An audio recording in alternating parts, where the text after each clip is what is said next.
Marcos capítulo 11. Llegaron de nuevo, versículo 27, llegaron de nuevo a Jerusalén, y cuando Jesús andaba por el templo, se le acercaron los principales sacerdotes, los escribas y los ancianos, y le dijeron: ¿con qué autoridad haces estas cosas? ¿O quién te dio autoridad para hacer esto? Jesús les dijo: yo también os haré una pregunta. Respondedmela y entonces os diré con qué autoridad hago estas cosas. ¿El bautismo de Juan era del cielo o de los hombres? Respondedme. Y ellos discurrían entre sí diciendo: si decimos del cielo, él dirá: entonces ¿por qué no le creísteis? Mas si decimos de los hombres. Pero temían a la multitud, porque todos consideraban que Juan verdaderamente había sido un profeta. Y respondiendo a Jesús dijeron: no sabemos. Y Jesús les dijo: tampoco yo os diré con qué autoridad hago estas cosas. Cuando llegamos a esta porción del Evangelio de Marcos, por cierto, una de mis favoritas, nos estamos acercando al final del ministerio terrenal de nuestro Señor Jesucristo. Toda esa tensión que se había acumulado con la clase religiosa de Israel a lo largo de su ministerio estaba a punto de estallar. Y la gota que rebasó el vaso fue la purificación del templo de Jerusalén, que fue el lunes de esa semana, cuando Jesús los acusó de haber convertido la casa de Dios, a los líderes religiosos, los acusó de haber convertido la casa de Dios en una cueva de ladrones. Estos hombres llegaron a la conclusión de que no tenían más alternativa que acabar con Jesús.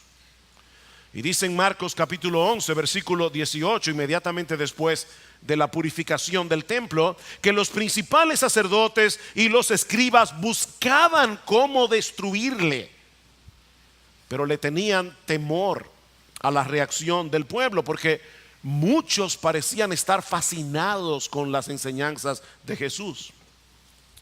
Y aunque Marcos no lo dice explícitamente, todo luce indicar que ese mismo día estos hombres se reunieron y se pusieron de acuerdo para hacer caer a Jesús en una trampa, para poder acusar a Jesús de ser un blasfemo. Porque al día siguiente, martes en la mañana, tan pronto Jesús aparece en el templo, llegaron todos juntos.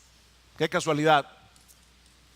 Y todos con preguntas sumamente capciosas. Dice en el versículo 27: llegaron de nuevo a Jerusalén, o sea Jesús y los discípulos, y cuando Jesús andaba por el templo, se le acercaron los principales sacerdotes, los escribas y los ancianos, todos juntos, y todos con preguntas difíciles.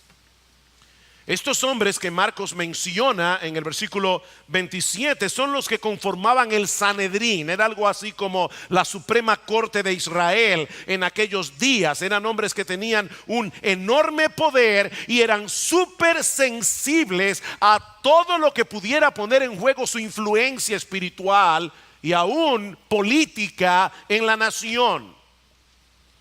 En el texto paralelo de Lucas dice que en ese momento Jesús estaba enseñando la palabra. Eso es un detalle interesante. Cuando ellos llegaron, Jesús estaba enseñando la palabra y anunciando el evangelio, dice Lucas. Qué increíble, ¿verdad, hermanos? El más grande predicador en la casa de Dios estaba ese día predicando el mensaje de salvación. Como dice John MacArthur, por un día el templo le perteneció. Por un día era su aula, era su púlpito, era la casa de Dios por un día.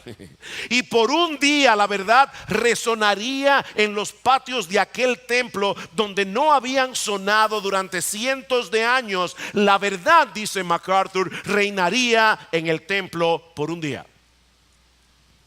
Pero estos hombres no tenían ningún interés en conocer la verdad. Lo único que les interesaba era mantener su posición de influencia.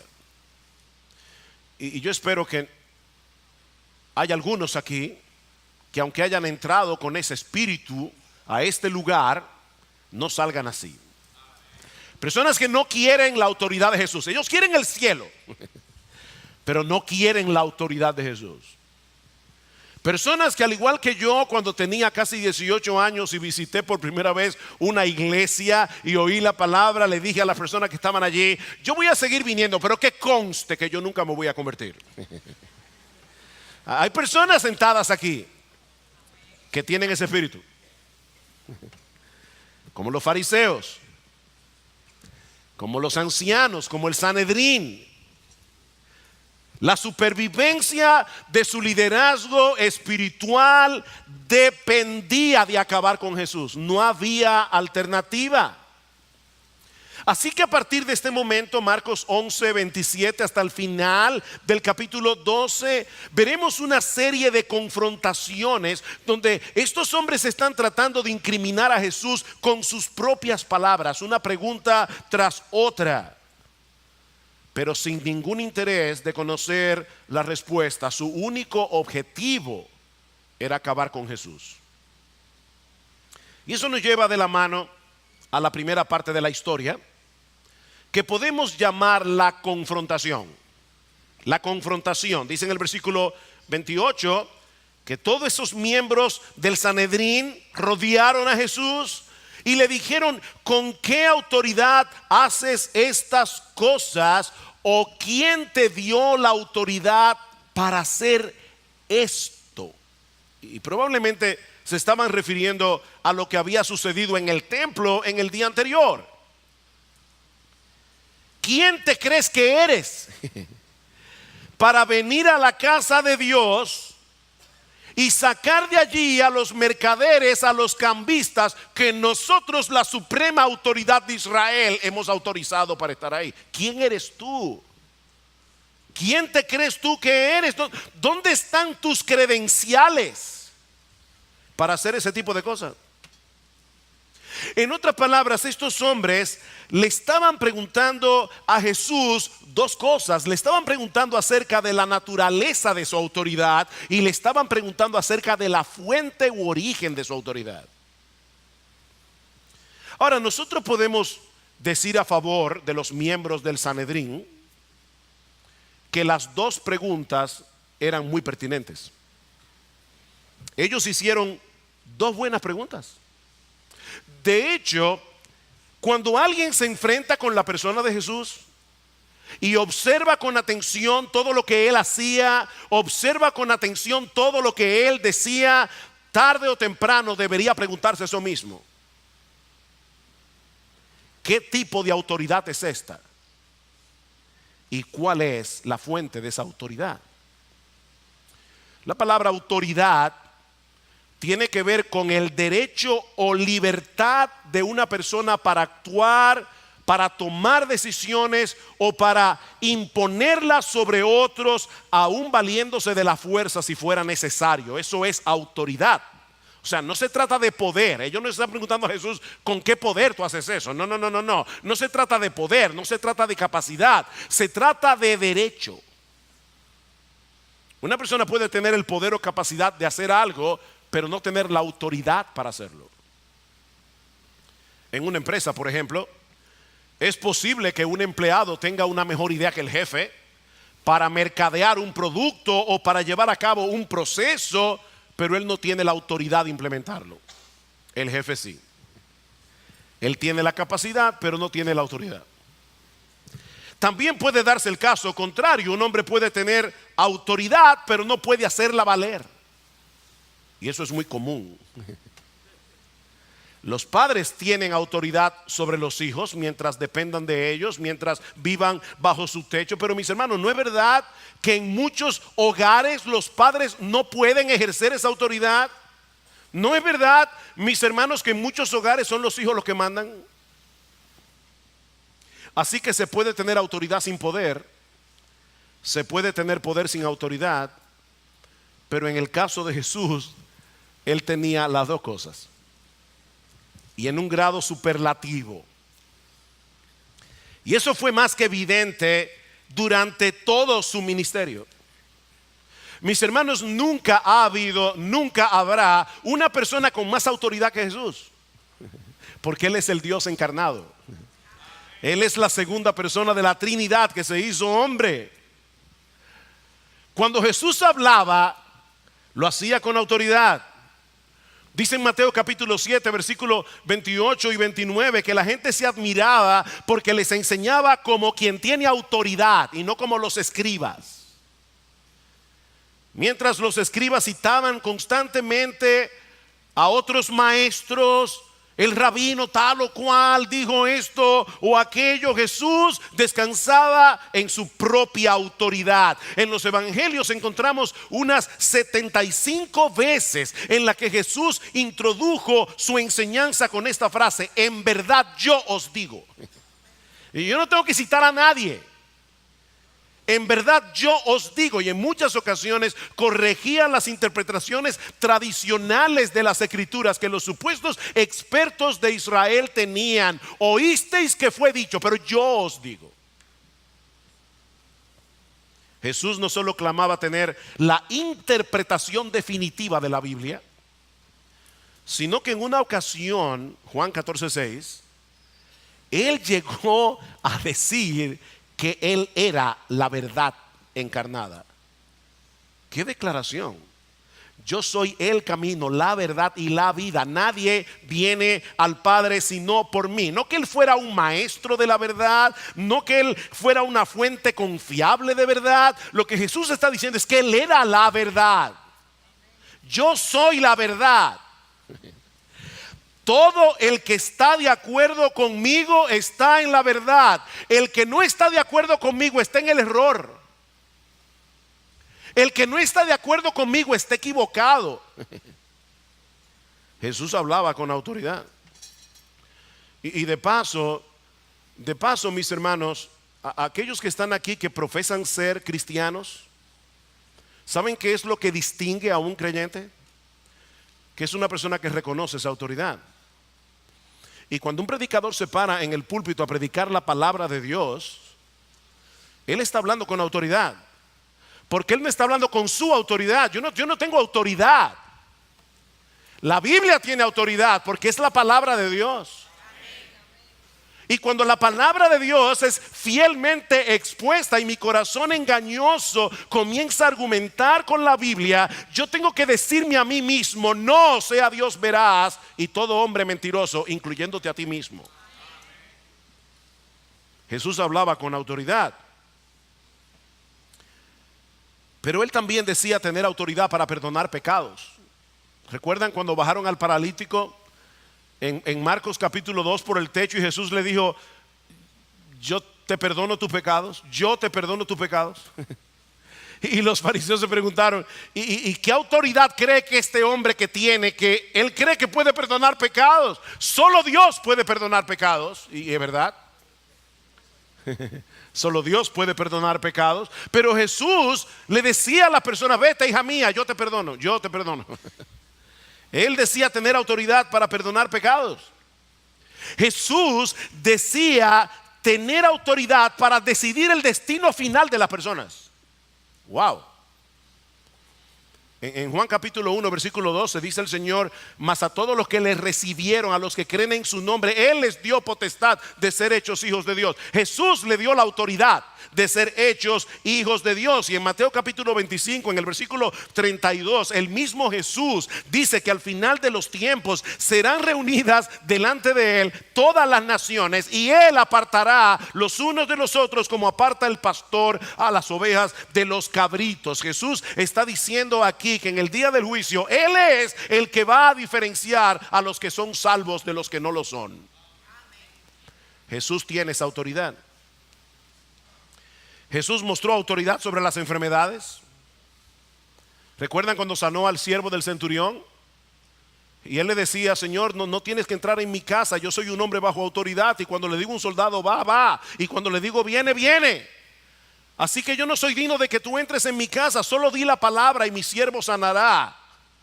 Y Jesús dice: wow, ni en Israel había yo hallado tanta fe. Vete, ya tu siervo sanó. Jesús tiene autoridad sobre las enfermedades. Jesús tiene autoridad sobre los demonios. Jesús tiene autoridad sobre los fenómenos naturales. ¿Recuerdan cuando los discípulos estaban en la barca y el Señor se acerca y dice al mar y al viento: ¡calla! ¡Enmudece!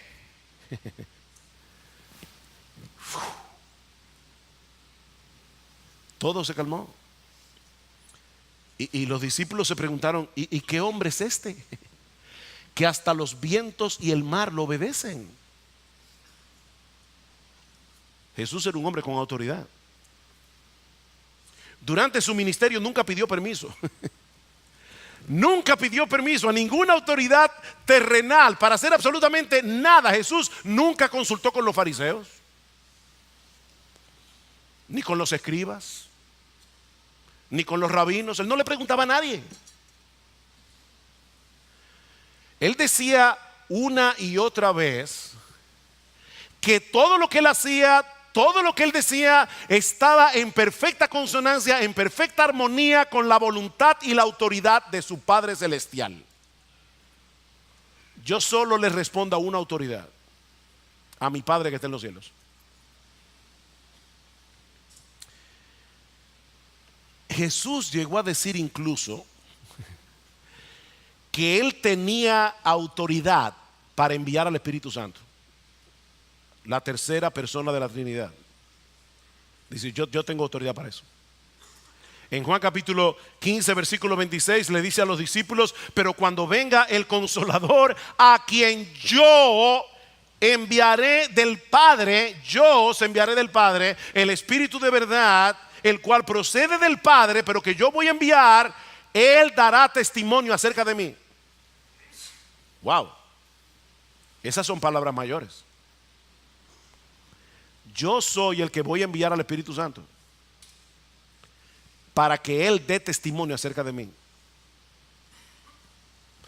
De manera, mis hermanos, que estas dos preguntas que plantearon los miembros del Sanedrín eran muy pertinentes. ¿Cuáles son tus credenciales para hacer todo lo que haces? Para enseñar todo lo que enseñas. ¿De dónde viene esa autoridad? El problema es que ellos no estaban interesados en conocer la respuesta. Lo que ellos querían era atrapar a Jesús. Era atrapar a Jesús. Ellos esperaban que Jesús les respondiera francamente: mi autoridad viene del Padre. Yo no necesito vuestra autorización porque a mí me autorizó Dios. Mi autoridad viene del cielo directamente. Y por supuesto, si Jesús hubiera dicho eso, lo hubieran acusado de blasfemia y lo hubieran llevado a la muerte. Ahí estaba la trampa. Ahora, hacer caer a Jesús en una trampa es imposible. Es imposible. A Jesús nadie lo agarra desprevenido. Si algo aprendemos en los evangelios es que Jesús siempre estaba en control. Aún cuando estaba bajo ataque, aún en medio de las trampas más astutas, Jesús siempre estaba en control. Y eso nos lleva a nuestro segundo encabezado. Ya vimos la confrontación. Veamos ahora en segundo lugar la prueba de fuego. Versículo 29. Jesús le dijo: yo también os haré una pregunta. Respondedmela y entonces os diré con qué autoridad yo hago estas cosas. Genial. En vez de caer en la trampa, de repente el Señor los pone entre la espada y la pared. Dígame una cosa: ¿el bautismo de Juan era del cielo o era de los hombres? En otras palabras, ¿era Juan un verdadero profeta o un individuo común y corriente que le dio de repente con predicar y bautizar? Yo le decía al principio que este es uno de mis pasajes favoritos de Marcos. Pablo dice de Jesús en Colosenses capítulo 2 versículo 3 que en Él están escondidos todos los tesoros de la sabiduría y del conocimiento. Y este es un buen ejemplo de esa brillantez de Jesús en acción. Esta respuesta fue genial. Todo el mundo en Israel veía a Juan el Bautista como un verdadero profeta enviado por Dios. Todo el mundo. Pero el mismo Juan había dicho claramente que su labor era preparar el camino para el Mesías. O sea, cuando Juan el Bautista aparece en el escenario de Israel y de repente los líderes religiosos le envían una comitiva para preguntarle: ¿quién eres tú? Esta fue la respuesta de Juan: yo soy la voz de uno que clama en el desierto, enderezad el camino del Señor, como dijo el profeta Isaías. Yo bautizo con agua, mas en medio de vosotros está uno a quien vosotros no conocéis. Este es el que viene después de mí, el que es antes de mí, al cual yo no soy digno de desatar encorvado la correa de su calzado. ¿Quién soy yo? Eso no importa. Yo no vine a llamar la atención sobre mí. Yo vine a llamar la atención sobre ese que es más grande que yo, al que ustedes no conocen. Y al otro día, Juan el Bautista está allí conversando con sus discípulos y a lo lejos ve a la persona de Jesús. Y Juan el Bautista le dice a los discípulos en Juan capítulo 1 versículo 29: he ahí el Cordero de Dios que quita el pecado del mundo. He ahí el Cordero de Dios. No me miren a mí. No me miren a mí, mírenlo a Él. De hecho, en un momento dado Juan el Bautista dijo: es necesario que Él crezca, pero que yo mengüe. Yo tengo que desaparecer, porque lo importante es Jesús. Así que, mis hermanos, el ministerio de Juan el Bautista iba de la mano con el ministerio de Jesús. No se podía aceptar a Juan como un verdadero profeta y rechazar a Jesús como el Mesías. Esto era un paquete todo incluido. De manera que Jesús no está evadiendo la respuesta de los fariseos con esta pregunta. No. En una forma indirecta, Él estaba respondiendo su pregunta. ¿Qué piensan ustedes acerca del bautismo de Juan? Porque si su bautismo provenía del cielo, mi autoridad también. Ahí está vuestra respuesta. Pero si él no era un profeta enviado por Dios, tampoco mi ministerio tiene ninguna validez. Entonces dígame, ¿el bautismo de Juan era del cielo o era de los hombres? Así que de repente los miembros del Sanedrín se encontraron en un tremendo problema. Dice en el versículo 31: y ellos discurrían entre sí. Como eso es una palabra muy fina, lo que quiere decir es que ellos dijeron: time out. Alto la acción. Chicos, vamos a hablar. Tenemos un problema. Houston, we have a problem. Ahora, esto es increíble de verdad, porque los miembros del Sanedrín estaban bien divididos. Bien divididos. En el Sanedrín los sacerdotes estaban por un lado, los escribas y los fariseos estaban por el otro. Eran dos bandos irreconciliables y ahora están juntitos, dialogando, porque tenían un problema común. Jesús era el problema. Tenían un problema común. Así que ellos deciden apartarse por un momento para ponerse de acuerdo en la respuesta. Eran ellos ahora los que estaban en la silla caliente. Porque si decían que el bautismo de Juan era del cielo, Jesús les iba a decir: y entonces, ¿por qué no le creísteis? Si ustedes aceptan el hecho de que Juan el Bautista es un verdadero profeta enviado por Dios, y él llamaba a la gente para que se arrepintieran de sus pecados, para que se bautizaran como un símbolo de su arrepentimiento y para que creyeran en mí, ¿por qué ustedes me rechazan? ¿Por qué rehúsan aceptarme como el Salvador de los pecadores? si admitían el bautismo de Juan como algo que venía del cielo, ellos se estaban incriminando a sí mismos por no creer en Jesús. Pero tampoco podían decir que el bautismo de Juan era de los hombres, porque iban a tener un serio problema con toda esa gente. Dice en el versículo 32, porque todos consideraban que Juan verdaderamente había sido un profeta. En el texto paralelo, en Lucas capítulo 20, versículo 6, dice que ellos tenían temor de que el pueblo los apedreara porque estaban persuadidos de que Juan era un profeta. En otras palabras, lo que ellos están diciendo es: si nosotros decimos que el bautismo de Juan era de los hombres, el cargo de blasfemia será contra nosotros por haber desacreditado a un verdadero profeta de Dios. ¿Ven el problema? Y no olviden que para los miembros del Sanedrín, la reputación lo era todo. Ellos amaban la gloria de los hombres. Ellos amaban ser el centro de atención. Si perdían eso, lo perdían todo. Estos hombres estaban en un dilema. Cualquiera de las dos opciones los iba a meter en problemas. Así que ellos deciden venir delante del Señor y les responden, versículo 33. Y yo me imagino que fue algo como esto: no sabemos.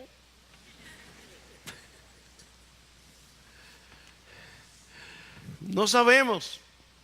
Ahora, esa tampoco fue una salida fácil, porque ¿cómo es posible que estos hombres, los miembros del Sanedrín, que estaban supuestos a velar por la vida espiritual de la nación, los expertos en asuntos religiosos, ahora digan no tener ninguna opinión con respecto al bautismo de Juan? Los super omniscientes, fariseos y escribas, ahora dicen que no saben. La aparición de Juan el Bautista en el río Jordán había causado un tremendo revuelo en la nación de Israel. Y ellos no habían podido evaluar en todo ese tiempo si Juan era un verdadero profeta o un loco que había aparecido de repente predicando y bautizando.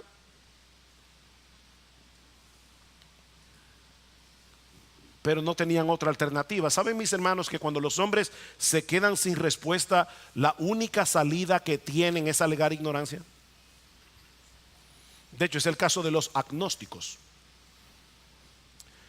Cuando yo escribía artículos en el periódico, una vez me escribió un agnóstico y estaba súper molesto por algo que yo había dicho. Y yo le escribí una carta, lo más amable que pude, porque debe ser amable. Yo no lo insulté, pero sí le dije: mira, yo no sé si tú sabías que la palabra agnóstico es una palabra griega que significa en español ignorante. Así que si tú reconoces que tú eres ignorante, deberías tener la humildad de aceptar que es posible que haya personas que sepan lo que tú no sabes. Y por lo tanto deberías tener un espíritu más enseñable. Suena muy bonito. Yo soy agnóstico. Exacto, qué bien que tú reconoces que eres un ignorante. Entonces déjame enseñarte. No, pero el agnóstico ni sabe ni quiere saber. Él ni sabe ni quiere saber.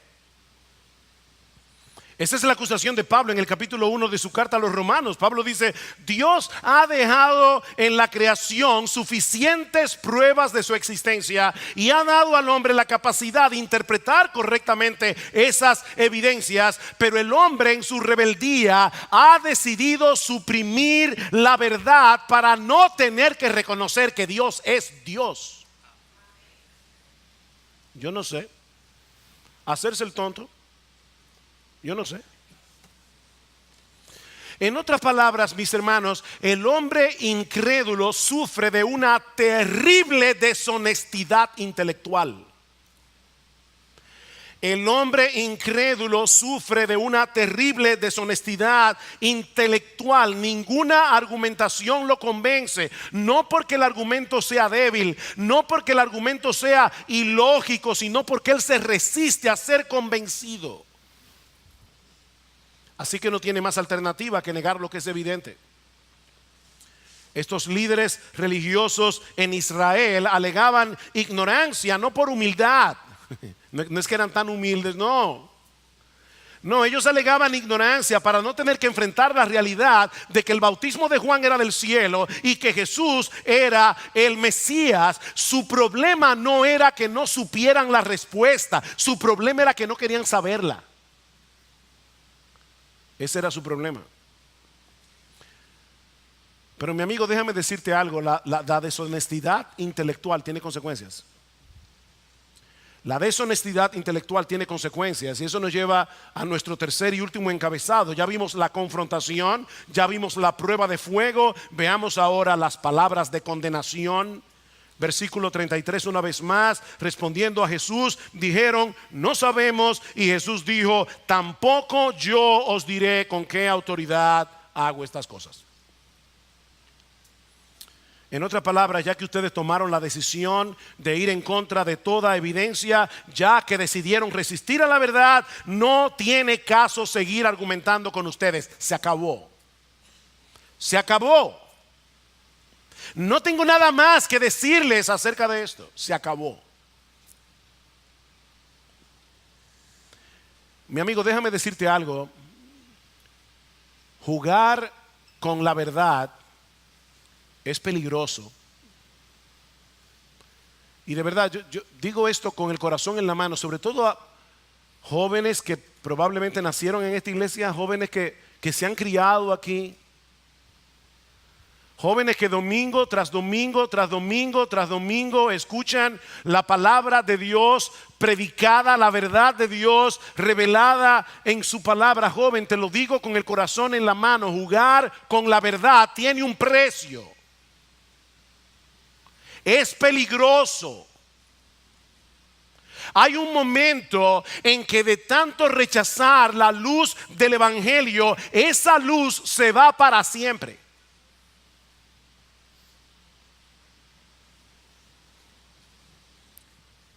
La deshonestidad de estos hombres tuvo consecuencias. Tuvo consecuencias. Ellos decidieron rechazar la oportunidad que se les dio. Yo no puedo ser dogmático con lo que voy a decir ahora, pero yo sospecho que detrás de la pregunta de Jesús había una intención evangelística.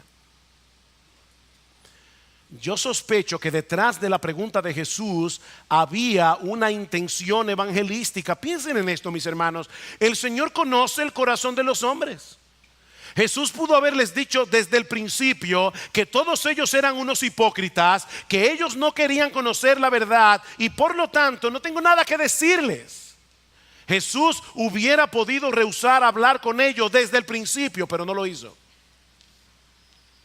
Y la pregunta es ¿por qué? Bueno, Marcos no lo dice, pero yo creo que podemos aventurarnos a decir dos cosas con respecto a esto. Por un lado, es posible que el Señor haya querido exponer a estos hombres delante del pueblo para hacerles ver que eran falsos maestros, que eran ciegos tratando de guiar a otros ciegos. Pero es posible también que Él haya tratado de exponer su pecado delante de sus propias conciencias. Es posible que Jesús haya querido hacerles ver su deshonestidad intelectual para que se arrepintieran y creyeran.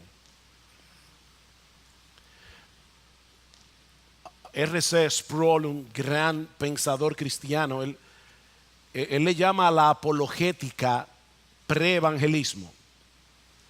Cuando nosotros defendemos la verdad, nos preguntan ¿por qué ustedes creen que la Biblia es la palabra de Dios? ¿O por qué ustedes creen que Jesucristo es Dios? Y nosotros les damos algunas respuestas. Esas respuestas no lo van a salvar.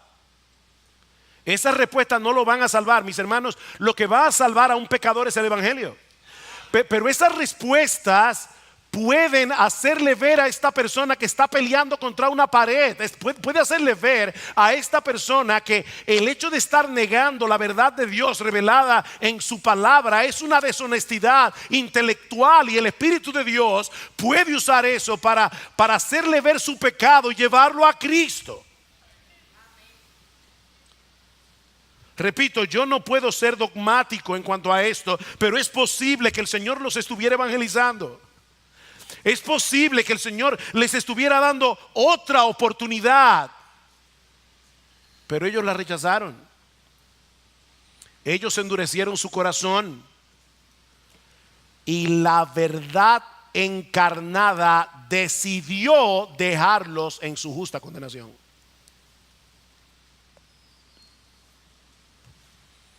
Yo tampoco voy a decirles con qué autoridad hago estas cosas. No vale la pena seguir argumentando. No vale la pena darles una respuesta. Ustedes han tomado la decisión de permanecer en incredulidad, y en incredulidad morirán. Qué duro es esto. Mis hermanos, ¿qué aprendemos de un pasaje como este? Yo creo que aprendemos muchas cosas, pero voy a limitarme a dos aplicaciones a modo de conclusión. En primer lugar, este pasaje nos enseña que Cristo siempre está en control.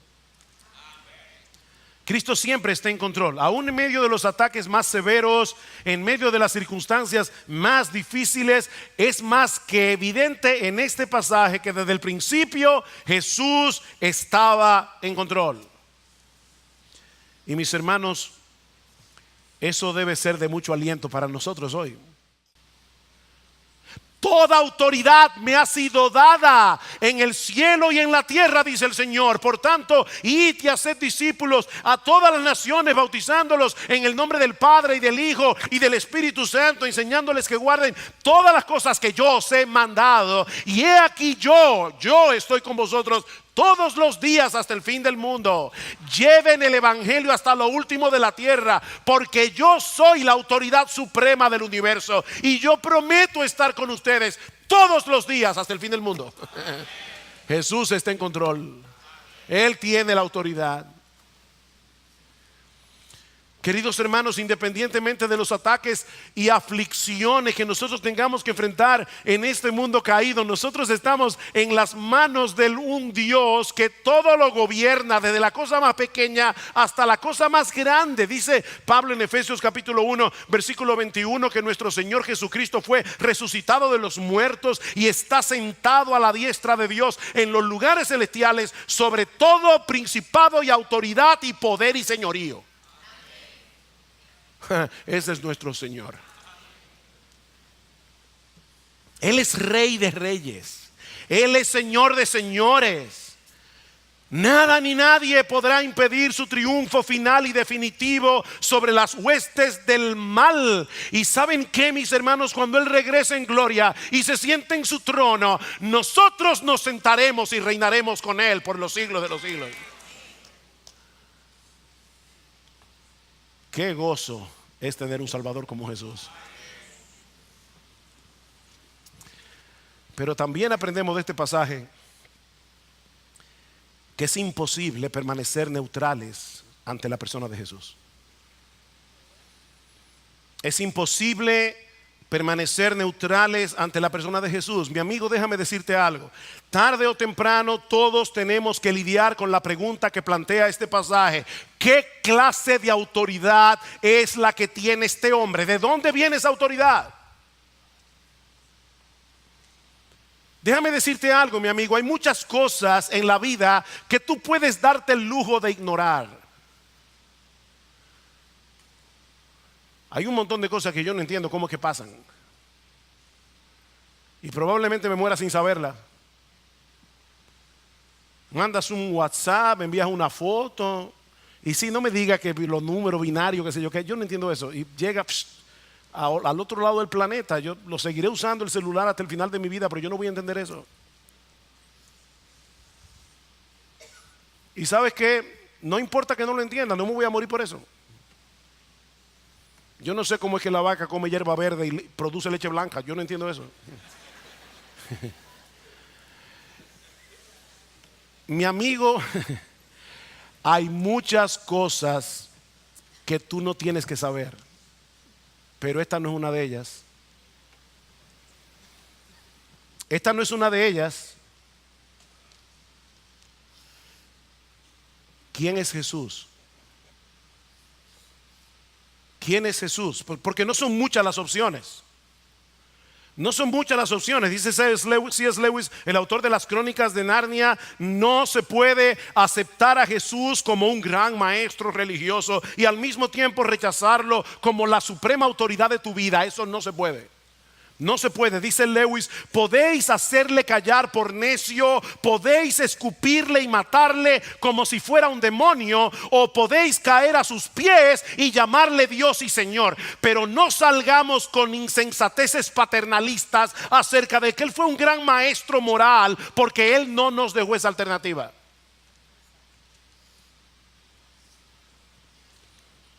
Mi amigo, tú te estás enfrentando con el mismo dilema de los líderes religiosos de Israel. ¿Cuál es tu conclusión acerca de Jesús? ¿Vas a hacerlo callar como un necio? ¿Vas a escupirlo en la cara como un demonio? ¿O vas a caer postrado ante sus pies reconociendo que Él es Rey de Reyes y Señor de Señores?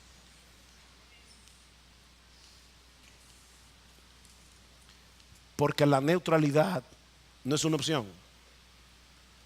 La neutralidad no es una opción. De hecho, si tú decides no hacer nada, ya estás haciendo algo. Si tú sales de este lugar y decides yo no voy a preocuparme por eso, ya lo hiciste. Ya rechazaste a Jesús. Ya tú estás tomando una decisión. Ya lo estás escupiendo en la cara. ¿Qué vas a hacer con Jesús? Porque con Él es todo o nada. Todo o nada. De paso, aquí hay dos grupos de personas solamente. Dos grupos: los que aceptan la autoridad de Jesús, los que no aceptan la autoridad de Jesús. Pero también hay un grupo más peligroso, y son los que dicen aceptar la autoridad de Jesús, pero no hacen lo que Él dice. Claro, eso no son una tercera opción, porque están en el segundo grupo de los que no aceptan la voluntad de Jesús. El problema es que ellos creen que sí. Y por eso Cristo tuvo que decirle a un grupo de personas: ¿por qué me llamáis Señor, Señor y no hacéis lo que yo digo? ¿Por qué cuando se predica la palabra en el púlpito, esa palabra no marca tu vida? ¿Por qué tú estás aquí sentado diciendo que tú eres cristiano, escuchas la palabra de Dios domingo tras domingo, domingo tras domingo, pero te entra por un oído y te sale por el otro? ¿Tú crees de verdad que tú vas camino al cielo? Porque un día profesaste ser cristiano.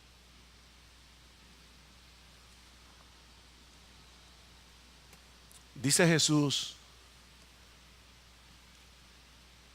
hacen lo que yo digo y con eso mostrarán que sois verdaderamente mis discípulos.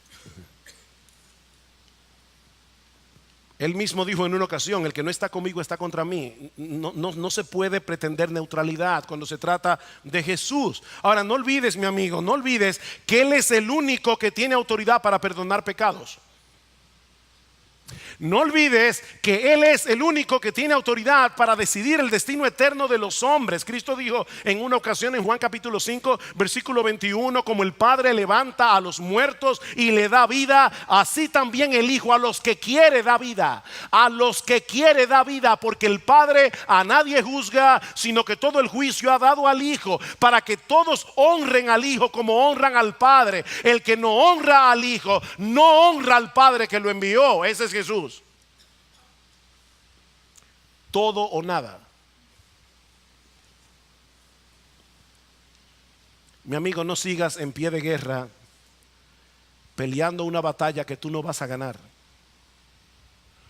No sigas en pie de guerra peleando una batalla que es imposible de ganar. Mi amigo, levanta aquí ahora, en esta mañana, levanta tu bandera blanca de rendición. Acepta el hecho incontrovertible de que hay un solo Dios, hay un solo soberano que puede salvar y perder, y no eres tú.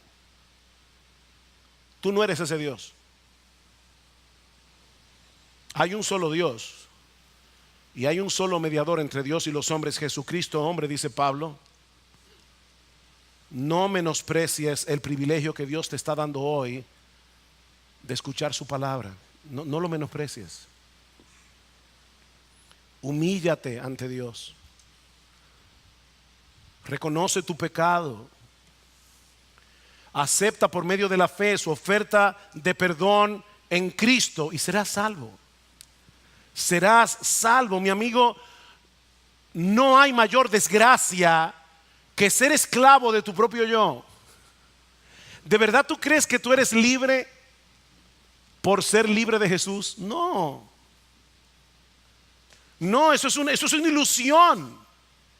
Tú eres un esclavo de tu pecado, tú eres un esclavo de tu propio yo. Y sabes que no hay una bendición más grande que ser un siervo voluntario de nuestro gran Dios y Salvador Jesucristo. La supuesta autonomía del hombre no es otra cosa que una terrible esclavitud. La verdadera libertad le pertenece únicamente a los siervos voluntarios de Jesús. Su autoridad es liberadora.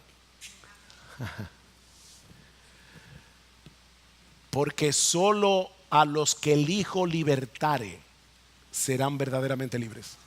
Juan capítulo 8. Jesús mismo dijo: aquel a quien al Hijo liberta, ese será verdaderamente libre. Quiere el Señor que muchos hoy sean liberados de la prisión espiritual en que se encuentran, al poner su confianza, toda su confianza, únicamente en Jesús. Que muchos de aquí salgan hoy perdonados y liberados por el poder del Evangelio.